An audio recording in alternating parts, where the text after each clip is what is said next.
Boris Karloff on Inner Sanctum Mystery.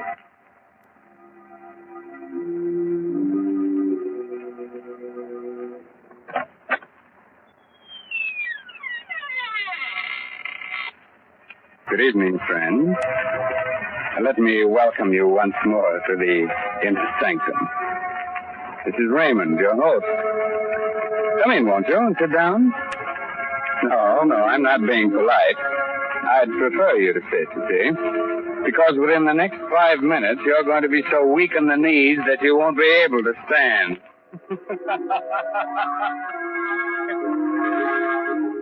Inner Sanctum Mysteries again has the pleasure of bringing you the famous star of radio, screen, and stage, now featured in the current Broadway success, Arsenic and Old Lace, Boris Karloff. This evening, Mr. Karloff appears in Robert Newman's dramatization of Edgar Allan Poe's famous story, The Telltale Heart.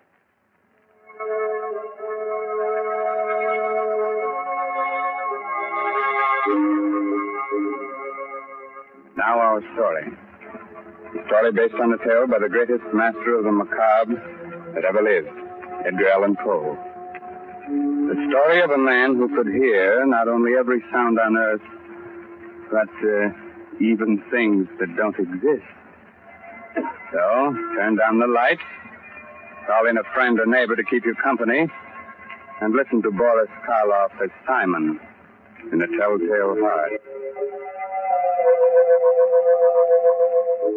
It's early evening. The sun is just setting behind a range of low hills. On top of the nearest hill is a huge rambling building surrounded by park-like grounds. A road winds from its gates down to the little village below. Down this road comes a man. He's tall, gaunt, his hair snow white. He's so busy with his thoughts that he doesn't see the small, dark man who sits by the roadside. But just as he is about to pass him... Good evening. Huh? Oh, why, good evening. Nice evening, isn't it? Nice? Why, it's the most wonderful, perfect evening I'll ever know this side of heaven. You don't say. And you can't know what it's like to feel as if you've just risen from the dead. As if your tomb was opened. And you were told that you could return to the world that you knew and loved. Can't I? You can't. You see, my name is Simon. I was a musician. 2 years ago, I went stone deaf. Suddenly. Completely. Do you know what deafness means to a musician? It's like dying. Or worse. Like dying and knowing that you're dead. Oh, I went to doctors, but they could do nothing for me. But finally, one of them sent me to see the doctor who has the place up on the hill here. Dr. Adair? Yes, Dr. Adair. He kept me with him for 6 months, and now I'm going home again. He cured you? You can hear? Hear? Listen. Listen hard, and tell me what you can hear right now. Nothing very much. The wind. Cricket. Cricket and the wind. Do you know what I can hear? I can hear the grass growing, the sap rising in the trees. I can hear the stars moving in their courses. I can hear things that no man ever heard before. Now do you know why I said that this was the most wonderful evening that ever was? Yes, Simon. But I knew why before. You see, I just left the place up on the hill myself. You left there? You mean... When I was taken there, I was blind. Oh, your eyes, yes. I hadn't noticed before, but they are strange. Shall we walk on together? Simon? Just where did you plan to go? Well, I've been thinking about that for weeks now. All the weeks when I couldn't leave my room. I must get used to being able to hear again. Gradually. From my window, I could see an old mill, just this side of the village. Yes, it's deep in the woods, deserted. There's moss on the water wheel, and the door hangs open by one hinge. You mean that you can see it from here? My eyes have become as good as your hearing. You thought of going there, living there? For a while, until I was ready to return to the world. Oliver, why don't you come with me? Then when we are both ready, we can go back together to the world. I could do that. Think of what it's going to mean, how much we're going to be able to help people. You with your sight and I with my hearing. Help them? Yes. Yes, of course. All right, Simon. We'll go to your old mill.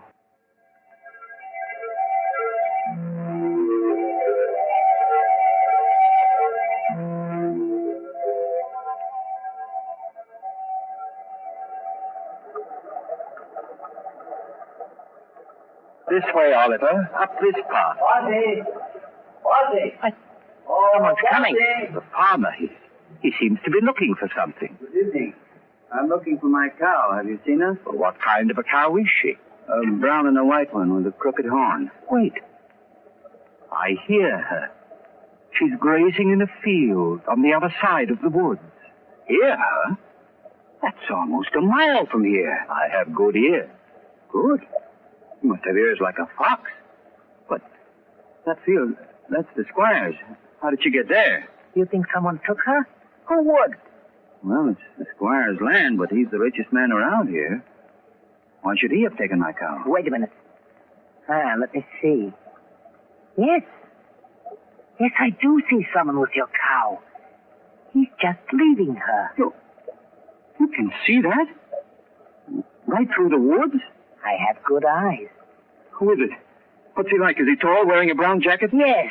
I knew it. It's the squire. He's trying to steal my cow. I'd better go get her. Thank you very much. Perhaps I'll see you both again. Perhaps. We'll both be staying around here for a while there in the old mill. Why did you tell him that, Oliver? Did you really see the squire taking his cow? I saw what he wanted me to see. What do you mean? He hates the squire because the squire's rich and he's poor. But what? Never mind, Simon. Shall we go on to the mill? Here we are. And it's just the way I knew it would be. Quiet, peaceful, no noises, just sound. And even those are dulled by the waterfall. Yes, just the way I knew it would be, too. Dark, dank. The home of the rats and spiders. We'd be happy living here with them. Happy with rats and spiders? Why? Because they're like me. Rats see in the dark, and spiders spin webs. I don't understand you, Oliver. Must you always see the worst, the most evil side of everything? Always. But why? Don't you love people? Don't you think that this is a good world? A good world when I was blind for more than 2 years? But whose fault was that? What difference does that make? I was blind. And did anyone care that I was? No. Love people. I hate them. But, Oliver, that's wrong. You've no right to hate anyone or anything. What's that? It sounds like wings, like... Yes, there it is, there. A swallow. Why, it's frightened, trying to get out. Why, it's beating itself against the wall and... Oh, poor thing, it's hurt itself. Fallen to the ground. I'd better catch it. Is it badly hurt? No, I don't think so. Oh, just this one wing. Let's see. Perhaps we can put a splint on it, heal it. Do you think so? Here, Oliver. But be gentle. It's still terribly frightened. I will. Oh, Oliver! What are you doing to the bird? Doing... Blood, you crushed the swallow, killed it. So I have. You killed it deliberately. You think so? I told you we all have some badness deep inside us. Even you. Here you are ready to believe the worst of me, that I'd wantonly crush a harmless little sparrow to death and... Simon. What is it? I don't know, but there's something in your face. Something that wasn't there before. I don't know what you're talking about. I'm going up to bed. Simon! Simon, wait! It wasn't he that was blind. It was I. Oh, he is bad, evil, clean through. He's like one of the spiders he loved so much, lurking here and spinning cunning webs to catch innocent people in. And what he saw in my face just now, there was something there. Something that wasn't there before. Death. Why did this have to happen to me? I was so happy just a little while ago. I loved everyone, the whole world. And now I have to kill him. And here I am, friend, Raymond, your host in the inner sanctum, who also loves everyone. So, Simon has decided he must murder his companion. Not because he wants to, but in order to keep him from spreading the hate and evil he seems to love. That's a charming idea. But if Oliver's eyes are as good as he says they are, good enough to see death in Simon's face, how will he be able to do it, Quite a problem, isn't it? Well, Raymond, everyone has problems. It's the answer that counts. It certainly does, Mr. Hurley, in a mystery drama. Yes.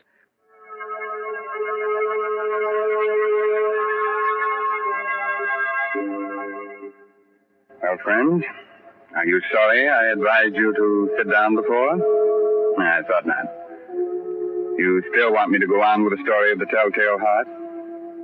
Very well. It's a little later that same evening, and Simon is sitting in the upper story of the old deserted mill, waiting, listening. Sleep, Oliver, sleep. Aren't you ever going to sleep? Oh, I know you're lying down. I heard you getting undressed. I even heard the thread snap when you pulled that button off your shirt. But you're not asleep yet.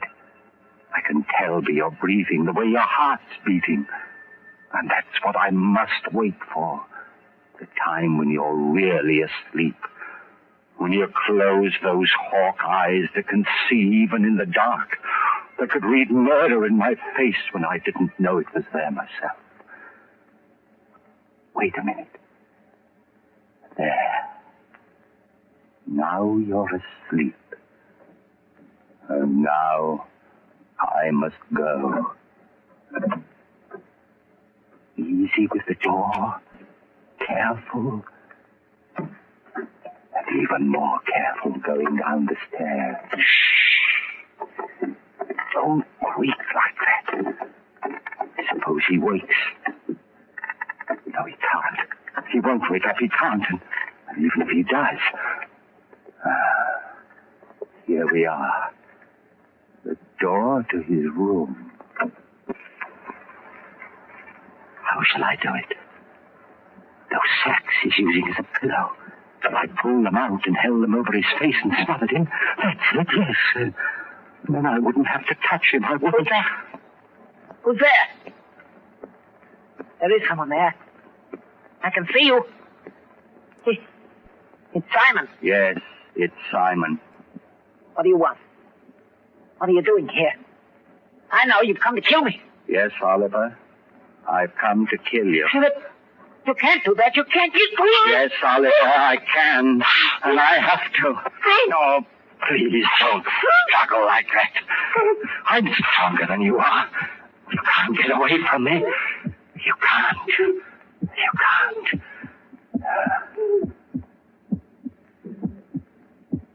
That noise. Hear it? It's your heart. Beating, pounding, driving the blood through your veins. Beating more slowly now. Slower and fainter. Running down like a tired clock. And I'm not going to let you go until it's stopped. So don't struggle. Don't struggle, please. Just a few seconds more.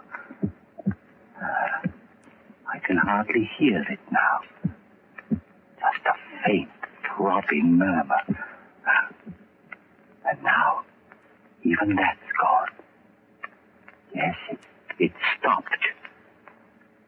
And you're dead. Oliver, listen. I didn't want to do it. I didn't, but I had to. You were only interested in hurting people. That's why I had to do it. And that's why I'm not going to give myself up or confess that I killed you, because I could still help people. You understand, don't you? That's why I must get rid of your body, hide it somewhere. Oh, what am I to do with you? I know. I'll keep you here, tear up the floor and hide you underneath it. Let's see now, this crowbar. And this one here, there. That should be big enough. And now, in you go.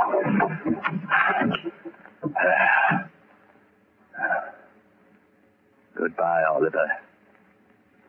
Goodbye. Just put these boards back. Nail them down again with the same rusty nails. And it's done. Now I'll spread this dust over the cracks. No one will be able to tell what I've done. No, not even with your eyes. If you could still use them. What's that? A light. A lantern outside. Someone at the door. Maybe Crispy's come back again. Yes? Who is it? It's Trent, the constable. The constable? What do you want? Oh, nothing much. Thought I'd drop in. Say hello. Come in, Constable. Come right in. Thanks. Weird time of night to be visiting, but I heard there were strangers living out here, and I thought I might... Why, of course, it's part of your job to investigate strangers, isn't it? In a way. Not that you're a stranger, exactly. What do you mean? You've been around here for some time, haven't you? Up at Dr. Adair's place in the hill, I mean? Oh, yes, of course. I just left there this afternoon. Uh-huh. And your friend, where's he? Sleeping? Friend? Why, there's no one here with me. I'm all alone. But the doctor said. You mind if I look around? No, of course not. Not that I doubt your word or anything like that. Oh, no, don't apologize, Constable. Go right ahead. Well, Constable? Certainly no sign of anyone else. Well, I told you so. Yes, you did. Now, I'll just sit down here for a minute. My pipe's going. No, not there. Don't sit there. Why not? Because, well, it was just that the floor looked a little rotten right there, and I was afraid that... Oh, I guess it's all right. Sure. Strong enough to hold me, anyway. Don't stand there as I hurt you. Good heavens. What's that? What's what? That throbbing. That noise. Beating away like... I don't hear any noise. But you must, Ah, those ears of mine. Sometimes they're too good. It's just your watch ticking. Watch? I haven't got a watch on me. You haven't? But then what's the... Oh, look, Constable, I could use a bit of exercise. Suppose I walk you back to the village. Well, that's mighty nice of you. I'm glad to have your company. But there's no hurry, is there? Just let's sit here for a while. I don't want to sit. Constable, will you come now? Now, this minute. If you don't, I don't know what I'll do. Hey, you have gotten yourself into a state. Is anything the matter? No, of course not. It's just that I get nervous, restless, and you won't mind if I walk up and down right here, will you? It'll make you feel any better. Go ahead. Thank you. This floor, it is noisy, isn't it? It isn't noisy enough. Constable, this lever here, I've been wondering about it. What's it for, do you know? Why, yes. I think it opens the sluice, starts the mill wheel turning. It does? Then let's try it. See if it still works. There. Still works all right. It's quite a racket, too. It's not loud enough. Constable, for heaven's sake, will you come now? Leave here with me. If you don't, Oh, go back. Look, there's no need to get so excited. I'm not excited. I'm perfectly calm and quiet. Will you come now, right away? But I told you. I know what you're doing. Sitting there, pretending you haven't heard, making me stay here and listen to it, beating louder and louder and louder. All right, I confess. I killed him. I killed him. His body is right underneath you under the floor. I killed him. And that noise you hear is his heart. The beating of his telltale heart.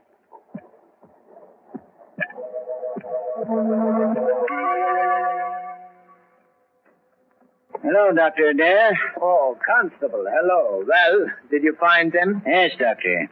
I'm glad. Some of my boys will be bringing the other one, Oliver, along in a little while. Bringing him?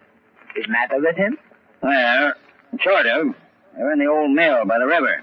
Simon had evidently tried to kill Oliver, but he hadn't done a good job of it. He nailed him up underneath the floor. And when we got him out, he was unconscious. He's still pretty weak. I see, yes. Bring Simon in, will you? Sure. All right, Simon. In here. Yes, Constable. Now, turn him around so that he's facing me. That's it. Well, hello, Simon. Hello, Doctor. Simon, why did you run away from here this afternoon? Run away? I didn't run away. I left. What need was there for me to stay when I was cured? Oh. And what you did, or rather tried to do to Oliver? That was wrong. I know it was wrong, but I had to do it. He was bad, Doctor, bad. He hated everyone, wanted to hurt them, and I couldn't let him. You know, it's strange, Constable. 2 men, both mental cases because of a sudden affliction. But while Oliver's blindness made him hate, Simon's deafness filled him with love for all mankind. Deafness? You mean he's deaf? But when you talk to him, he answers you. Yes, he reads lips. That's why I had you turn him around, so he was facing me. But he's stone deaf. He will never hear again. What's that you're saying? Deaf? But I'm not deaf. Why, there's no one can hear better than I, no one. I heard everything when I left here. Things no man has ever heard before. The song of the swan, the breathing of the fish. Why, I even heard the beating of Oliver's heart after I'd killed him. Yes, Simon, of course. I'm not deaf, I tell you. I'm not. I'm not.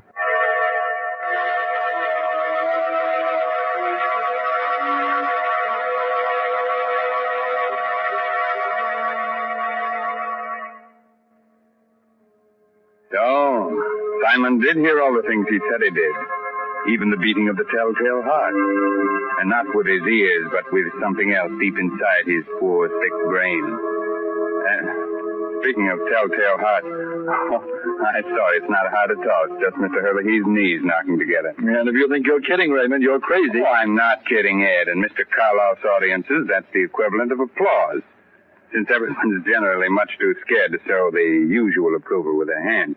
So we won't take any chances. We'll just use words and say, thanks, Boris Karloff, for your splendid performance of tonight's dramatization of Poe's The Telltale Heart. It was a pleasure, Raymond, to be able to bring our friends one of the world's most famous stories.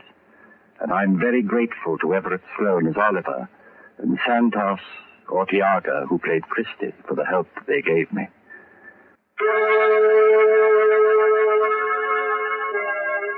This is Raymond again, your host, getting ready to close that door to the inner sanctum and say goodnight until the same time next week. Why not try some of the other stories by the author of tonight's mystery drama, Edgar Allan Poe? According to all critics, this writer has quite a future. Have a good night. Pleasant dreams, huh?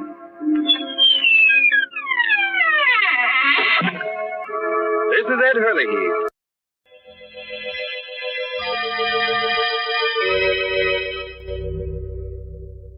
This is the Blue Network of the National Broadcasting Company.